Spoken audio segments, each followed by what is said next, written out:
చేయి పట్టి నడుపును, శిఖరముపై నిలుపును. చేయి మీరు పాడాలి, అందరూ పాడాలి.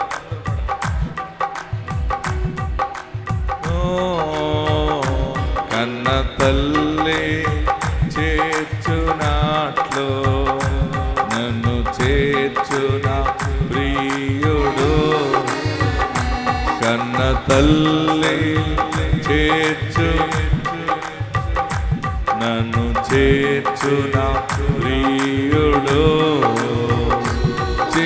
విడువాడు ఎప్పుడు విడనాడడు ఎన్నడు. విడువాడు ఎప్పుడు విడనాడడు ఎన్నడు. కన్న తల్లి చేర్చునాట్లు నన్ను ప్రియుడు. నా కొరకై మరణించే, నా పాపము భరించే. నా కొరకై మరణించే, నా పాపము భరించే. కన్న తల్లి చేర్చునాట్లు నన్ను చేర్చున ప్రియుడు. హల్లెలూయా, హల్లెలూయా. పాడదాం స్వరమెత్తి గట్టిగా గట్టిగా. హల్లెలూయా. చేయి విడువాడు ఎప్పుడు విడనాడడు ఎన్నడు. నీ చెయ్యి నా చెయ్యి ఎప్పుడు విడనాడడు ఎన్నడు. కన్న తల్లి నన్ను చేర్చున ప్రియుడు. హల్లెలూయా. గట్టిగా హల్లెలూయా చెప్దామా? ఇంకా గట్టిగా హల్లెలూయా చెప్దామా? దేవుడు మనకిచ్చే వాక్యాన్ని ధ్యానం చేసుకుందాం. పరిశుద్ధ గ్రంథంలో నుండి మరి జకరియా గ్రంథము 2వ అధ్యాయము 6-7 వచనాలు దేవుడు మనతో ప్రత్యేకంగా మాట్లాడబోతున్నారు. ఈ జకరియా గ్రంథంలో దేవుడిది 3వ అంశముగా మనకిస్తూ ఉన్నారు.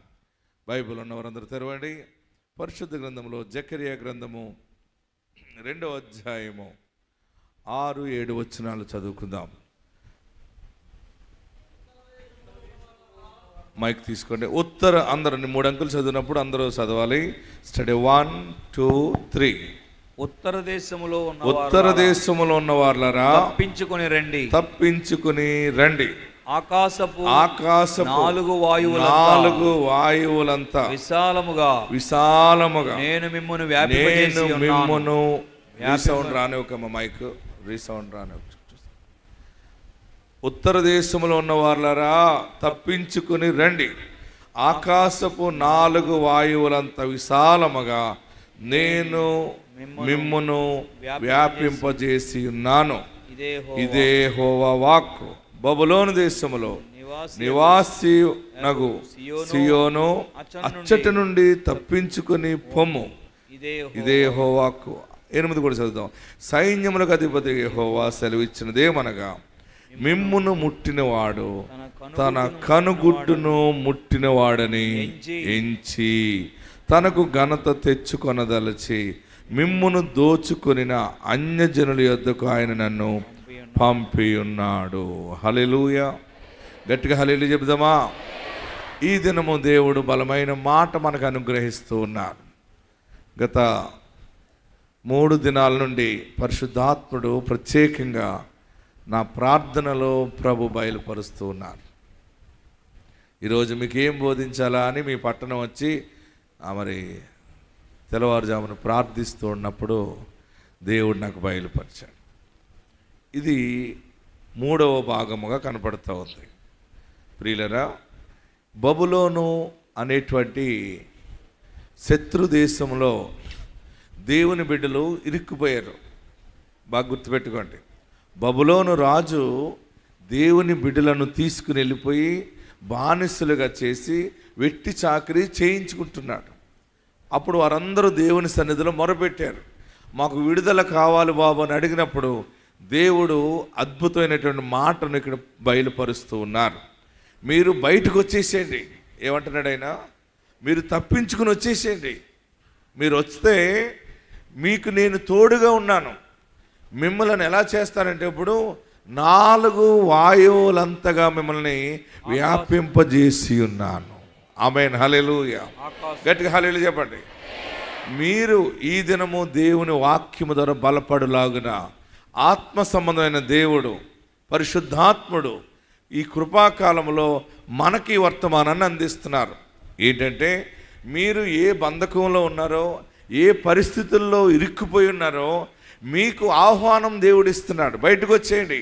బయటకు వచ్చేస్తారు. ఎందుకంటే ఆల్రెడీ నేను దీవెన దాచిపెట్టి ఉంచాను. మీరు బయటికి రండి. బయటకు వస్తే నేను మీ పక్షముగా ఉన్నాను. బయటికి రాలేనని అనుకోవద్దు. నేను మీకు వర్తమానం పంపిస్తున్నాను. బబులోనులో ఉన్నవారులారా బయటికి రండి, వచ్చేయండి. మిమ్మలను 4 వాయువులంతగా వ్యాపింపజేసి ఉన్నాను. ఈరోజు ఆశీర్వాదము. ఇన్ని శ్రమల్లో ఉన్నాను, ఇన్ని బాధల్లో ఉన్నాను, ఏంటని ఏడుస్తూనే వచ్చావు కదా. అయినా నీ బాధ వెనుక గొప్ప దీవెన దేవుడు దాచిపెట్టాడు. ఏదో ఈ రీతిగా అభివృద్ధి అవుతే చాలు, రక్షణ పొందితే చాలు, నాకు నా పిల్లలు ఇలా చదువుకుంటే చాలు అని అనుకున్నావు. కానీ దేవుని ప్రణాళిక, ఎన్ని శ్రమలు అనుభవించావో, ఎంత ఏడుపు ఏడ్చావో అది కొలత వేయబడి దేవుని సన్నిధికి వెళ్ళింది. దాని నుండి వచ్చే జవాబు ఏంటంటే 4 వాయువులంత దీవెన నువ్వు చూడబోతా ఉన్నావు. ఒక్క వాయువు కాదు, 4 దిశలా దేవుడు నిన్ను వ్యాపింపచేయబోతా ఉన్నాడు. నీ సంతానమును ఆయన విస్తరింపజేయబోతా ఉన్నాడు. నీ వ్యాపారమును విస్తరింపజేయబోతా ఉన్నాడు. నీ వ్యవస్థను విస్తరింపజేయబోతా ఉన్నాడు. ఇంకా అయిపోయింది మూసేద్దాం అనుకున్నావేమో, కానీ ఆయన దానిని వ్యాపింపజేయబోతా ఉన్నాడు. నా జీవితం చాలనుకుంటాను. చాలా సమయాలు కొన్ని శ్రమలు ఎక్కువైపోయినప్పుడు, బాధలు ఎక్కువైపోయినప్పుడు బ్రతకాలనిపించదు. ఇప్పుడు చాలామందికి సమస్యలు ఎక్కువైపోయి నాకు జీవించాలని లేదని అంటున్నారు చాలామంది. జీవితం చాలా విలువైనది. ఈ జీవితం చాలా విలువైనది. నీకు దేవుడు చాలా స్పెషల్గా నిన్ను ఈ లోకానికి పంపించాడు. నీకు నీవు మరణం అయిపోతావు అని కాదు, నీకు నీవు ఆయుష్ తగ్గించుకుంటావు అని కాదు. నీ జీవితము, నీ బ్రతుకు ద్వారా ఆయనకు మహిమ తెచ్చుకోబోతా ఉన్నాడు. నీ ద్వారానే మహిమ తెచ్చుకుంటాడు ఆయన. నీలో నివసించి మహిమ తెచ్చుకుంటాడు అనమాట. మనకు కొంచెం అప్పులు ఎక్కువైపోయినప్పుడు బ్రతకాలనిపించదు. అప్పుల వారు మనల్ని ఎగతాళి చేసినప్పుడు మనకి బ్రతకాలనిపించదు. ఎందుకు ఈ జీవితం, ఎప్పుడు చూసినా అప్పులే అప్పులే, ఎప్పుడు చూసినా వడ్డీలు కట్టడమే, ఇక నా వల్ల కాదు అనే పరిస్థితి. రోగము మనల్ని నిలబడి చేస్తున్నప్పుడు ప్రతి సమయం ఎంతమంది డాక్టర్ల దగ్గరికి వెళ్ళాలి, ఎవరి దగ్గరికి వెళ్తే వారు ఇన్నేసి మందులు ఇస్తున్నారు. నా వల్ల కాదు మింగటం, ఈ సూదులు గుచ్చించుకోవడం నా వల్ల కాదు, సెలైన్లు పెట్టుకోవడం నా వల్ల కాదు, నాకు వద్దు ఈ జీవితం అని అనుకుంటున్నావేమో. ఈ కీడు చాటు గొప్ప మేలు దేవుడు దాచిపెట్టాడు. ఏంటి మేలు అంటే 4 వాయువులంతగా నిన్ను ఆస్వాదించబోతున్నాడు. 4 దిశల నీ సంతానము ప్రయాణము చేయబోతున్నారు. నీవు 4 వాయువులుగా, 4 దిశలుగా దేవుని కృప ద్వారా సాక్షిగా నిలబడే సమయం ఆసన్నం అవుతుంది. ఇంతవరకు నువ్వు చెర అనుభవించావు, ఓకే, కానీ నీకు నేను విడుదలిస్తున్నాను. దేవుడి దినాన్ని నీతోనే సూటిగా మాట్లాడుతున్నాడు. ఏం భయపడకండి. మీరందరూ 4 వాయువుల దీవెన చూస్తారు. ఏ దీవెనది? 4 వాయువులు అంటే ఆకాశపు 4 చెప్పాలి. పైగా ఇక్కడ వాయువులు కాదవి, అక్కడ రాశాడు, చదవండి. ఏ వాయువు అది? ఆయువు కాదు, ఆకాశపు వాయువులు. ఆమెన్. ఆకాశము చాలా తెలివైనది, తెలుసా మీకు? భూమిని బ్లెస్ చేయాలన్నా ఈ వాయువే, భూమిని పాడు చేయాలన్నా ఈ వాయువే. ఆమెన్. మన ఆయువు నిలబడాలంటే ఈ వాయువే. ఆమెన్. అన్నిటికీ మూల కారణము 4 వాయువులు. ఈ 4 వాయువులు, ఆకాశపు 4 వాయువులు నీ చేతి పనిని దీవించబోతా ఉన్నాయి, నీ ఆలోచనను స్థిరపరచబోతా ఉన్నాయి. నీకున్న శ్రమలోనే వెలుగైన సాక్షిగా నిన్ను నిలబెట్టి 4 దిశలుగా నిన్ను నడిపించబోతా ఉన్నాడు. మీరు భయపడకండి, నా కొడుకు ఏమైపోతాడో, నా భర్త ఏమైపోతాడో, నా కుమార్తె ఏమైపోతుందో, ఇలాంటి గొడవ వచ్చింది, ఇలాంటి సమస్య వచ్చింది, వారు ఇలాగ అయిపోయారు, నా బతుకు ఇలాగ అయిపోయింది అన్నీ అనుకుని చనిపోవాలని అనుకుంటున్నావు కదా, దేవుడు నీతో మాట్లాడుతున్నాడు. నిన్ను 4 వాయువులంతగా వ్యాపింపజేసి ఉన్నాడు. ఆల్రెడీ నీ కొరకు సమస్తము చేసి ముగించాడు. దానిలో నువ్వు అడుగు పెట్టబోతా ఉన్నావు.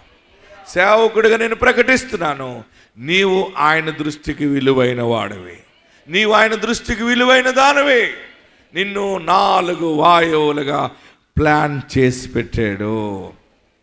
నాకై సమస్తము చేసి ముగించిన తండ్రిని స్తుతి చేదము. ఓ నాకై సమస్తము చేసి ముగించిన తండ్రిని స్తుతించెదను.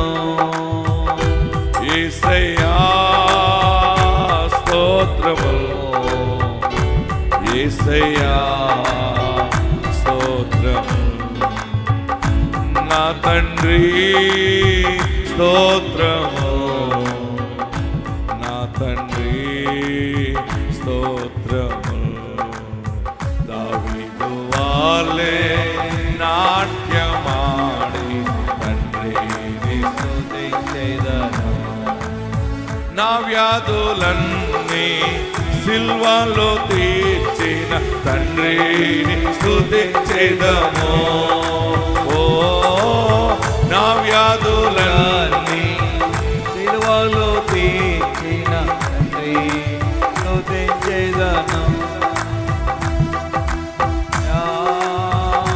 స్తోత్రము యేసయ్యా స్తోత్రము. నాకై సమస్తము చేసి ముగించిన తండ్రిని స్తుతించెదము. ఓ నాకై పాడండి అందరూ కూడా.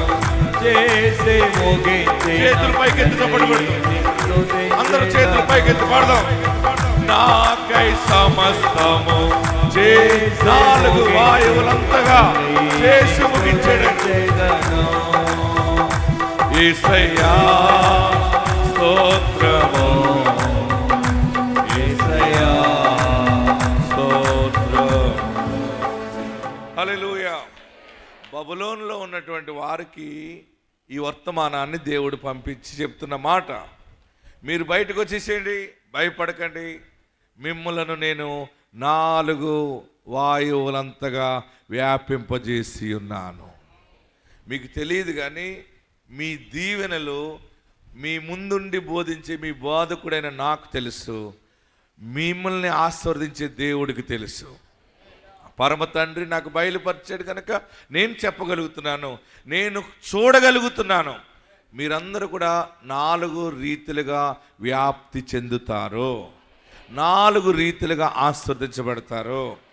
చనిపోవాలని అనుకోకండి, పారిపోవాలని అనుకోకండి, విడాకులు ఇచ్చేయాలని అనుకోకండి.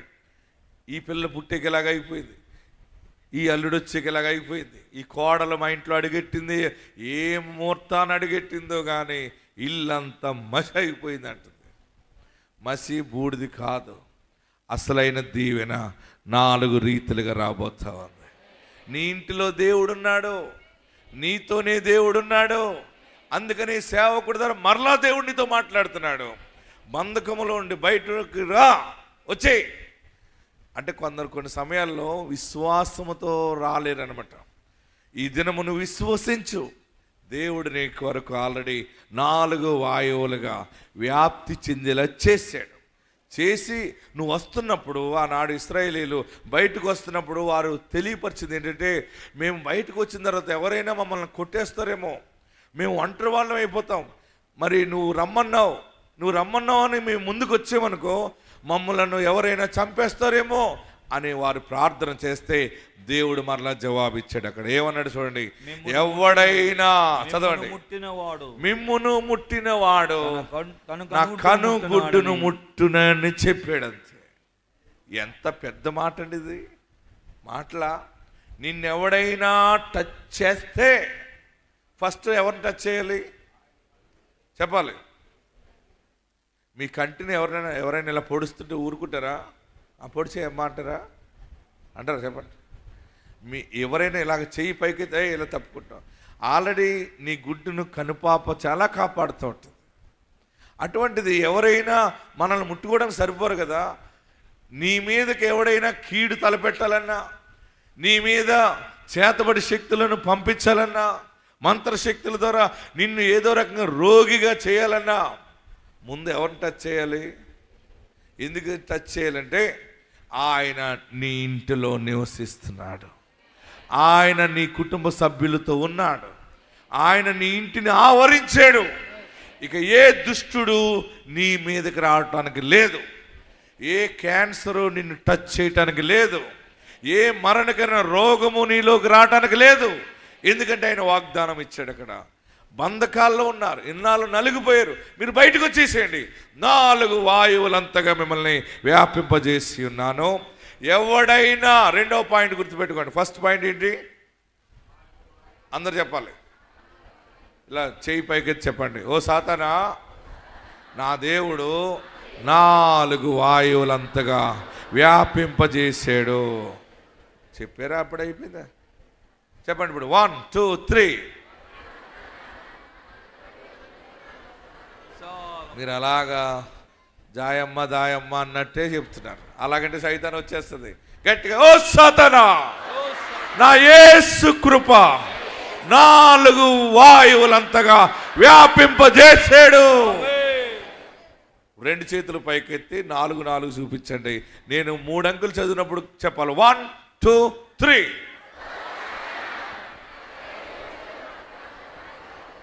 మీకు సైతాన్ అంటే ఎంత ఇష్టమో అన్నట్టు తెలుస్తుంది.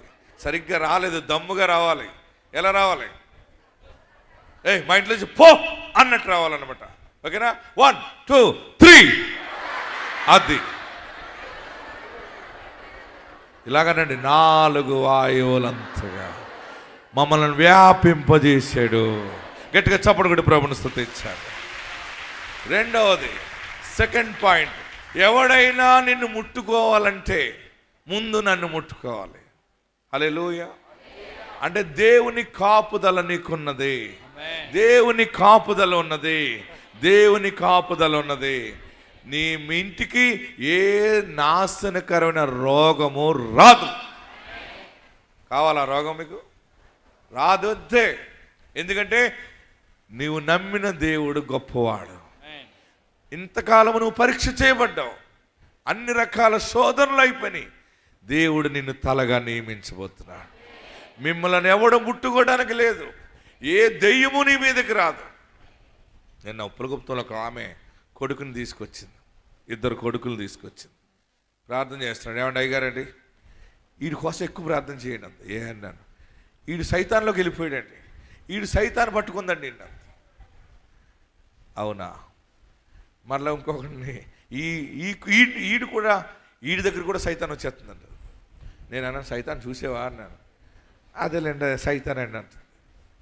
సైతాన్ చూసేవా నువ్వు? సైతాన్ చూడగలవా మనం అసలు? చెప్పండి. బొమ్మ ఒకటి చూస్తేనే తట్టుకోలేవు నువ్వు. దెయ్యం బొమ్మ చూస్తే ఉంటావా? చెప్పరే మీరు అందరూ.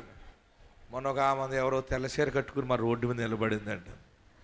రోడ్డు మీద తెల్లచీర కట్టుకోరా మరి? అది సైతాన్ అంది. నేనన్నాను, అడ్రస్ తెలియక అలా వచ్చేసినారేమో ఎవరన్నా. తెల్లచీర కట్టుకుంటే దెయ్యం, లేకపోతే నల్ల చీర కట్టుకుంటే దెయ్యం, తల ఎర్ర పూసుకుని బేవడ్డ దెయ్యం. ఇదే సైతాన్ కాదు. సైతాన్ అంటే నువ్వు దేవుని మాట వినకపోవటం సైతాన్. నువ్వు అబద్ధం ఆడటం సైతాన్, ఏదో సైతాన్ కాదు. నేను అన్నాను, మీరు భయపడకండి, ఏ సాతాను ప్రభావం మీ దగ్గరికి రాదు. అందుకనే మీ అందరి మీద చేతుల నుంచి ప్రార్థిస్తున్నాను కదా, ఆ అభిషేకం మీతోనే వస్తుంది, మిమ్మల్ని ఆదరిస్తుంది. ఈరోజు పరిశుద్ధాత్మ దేవుడు ఇచ్చిన మాట ఏంటంటే, 4 ఆకాశపు 4 వాయువులంతగా నేను మిమ్మును వ్యాపింపజేసి ఉన్నాను.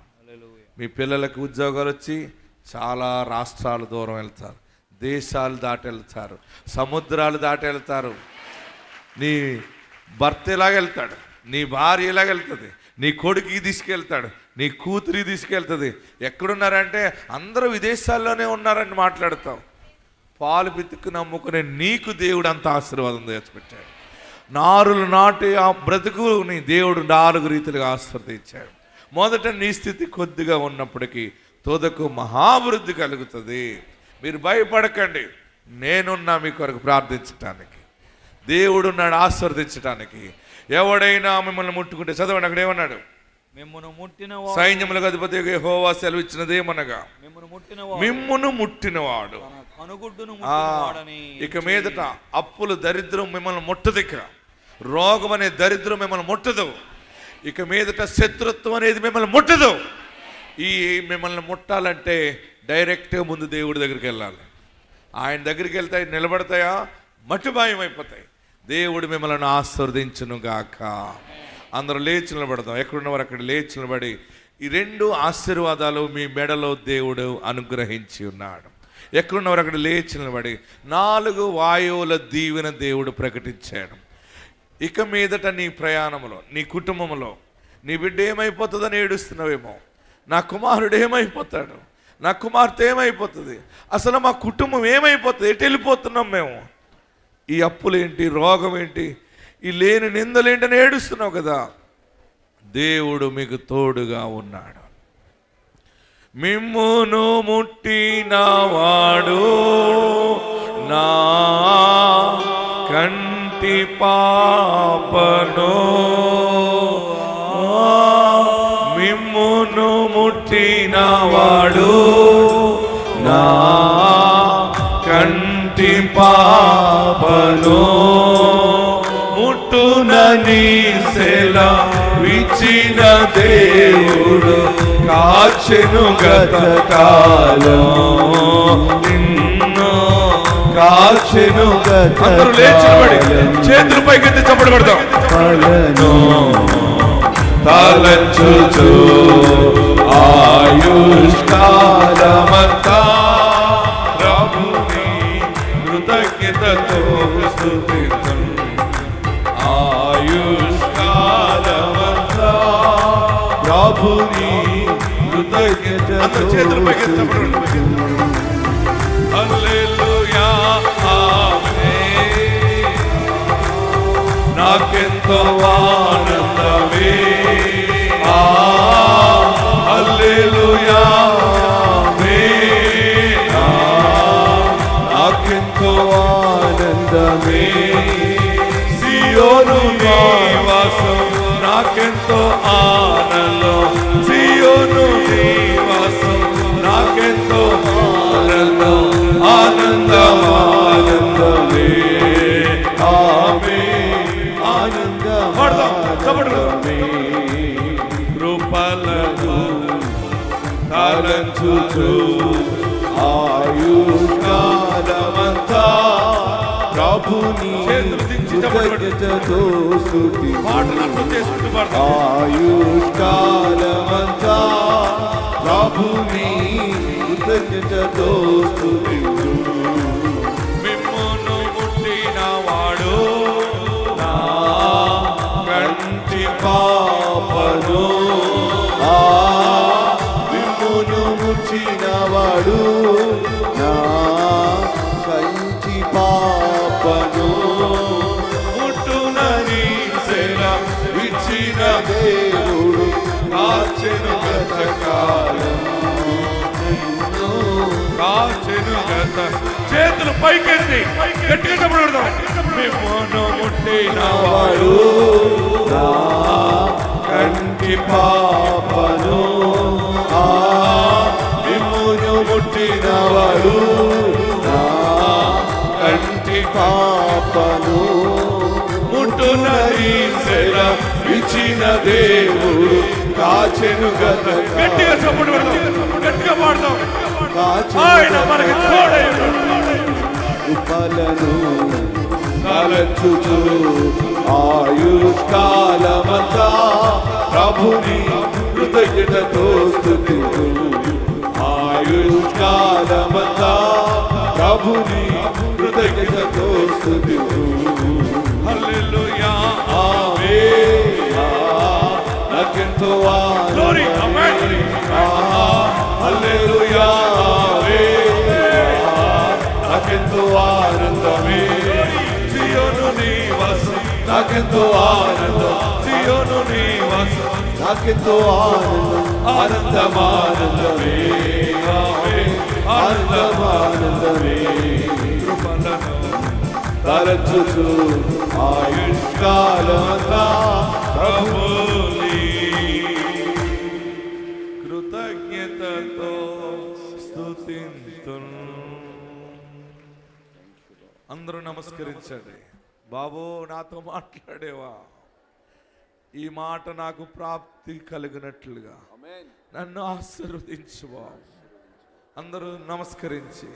ఏడుస్తున్నావా, వేదనగా ఉందా, ఏదో ఇలా బ్రతికితే చాలనుకుంటే ఉన్న బ్రతుకు కూడా పాడైపోయింది, ఉన్న ఉద్యోగం పోయింది, ఉన్న పని పోయింది, నేను బలహీనుడిని అయిపోయాను, నేను బలహీనురాలను అయిపోయాను, నేను ఓడిపోయాను, నా తెలివి నాకు అక్కరకు రాలేదు, నా జ్ఞానము నాకు అక్కడికి రాలేదని ఏడుస్తున్నావా, దేవుడు మరలా దయ చూపుతున్నాడు. 4 ఆకాశపు 4 వాయువులంతగా నిన్ను వ్యాపింపజేస్తున్నాడు. నీకు తెలియదు, ఇది మామూలు విషయం కాదు, ఇది గొప్ప కార్యము చూడబోతున్నావు. 4 వాయువులంతగా అనేక మంది బ్రతకటానికి కారకుడు నువ్వు అవుతావు. నీ కుమార్తె అవుతుంది, నీ కుమారుడు అవుతాడు. అనేక మందికి వాయువుగా మారబోతున్నాడు. దేవుడు ఆశీర్వదించి ఉంచాడు. 4 వాయువులంతగా వ్యాపింపజేసి ఉన్నాను. ఎవడు మిమ్మల్ని ముట్టలేడు, ఏ దయ్యపు శక్తి మిమ్మల్ని తాకలేదు, ఏ రోగము మీ దగ్గరికి రాదు. అవమానము పొందిన చోటనే ఒక ధ్వజస్తంభంగా ఉండబోతున్నాం, ఒక దీపస్తంభంగా ఉండబోతున్నాం. అందరు 2 చేతులు పైకెత్తి, స్ట్రైట్ గా పైకెత్తి నా చేతిని ఆశీర్వదించు. యేసు అని 7 మార్లు పిలండి గట్టిగా. యేసు అని 1 2 3 4 5 6 7. నా పాపాలు క్షమించాయా అని అడగండి. నన్ను పరిశుద్ధపరచు బాబు, నాకు రక్షకుడుగాను ఉండాలి, నీ బిడ్డగా స్వీకరించి నీ సన్నిధి నాకు దయచు. అందరు 2 చేతులు తలపైన పెట్టుకోండి. యేసయ్యా అని 7 మార్లు పిలండి. మరలా 1 2 3. అడగండి ఏం కావాలో. యేసు నామములో అన్ని జరుగుతాయి. మొదటగా పాపాలు ఒప్పుకో. నా కుటుంబం చేసిన పాపాలు క్షమించు, తెలుసో తెలియకో నా బంధువులు చేసిన పాపాలు క్షమించు, పరిశుద్ధపరచు బాబు, ఇక పాపము చేయను బాబు. యేసు నన్ను ఆశీర్వదించని అడుగు. గొప్ప దీవెనతో వెళ్ళబోతున్నావు. 4 వాయువులంతగా, ఆకాశపు వాయువులంతగా నిన్ను విస్తరించాడు ఆయన. నువ్వు చూడబోతున్నావు. అందరూ ప్రార్థన చేయండి, అడగండి దేవుణ్ణి ఏం కావాలో. స్తోత్రం.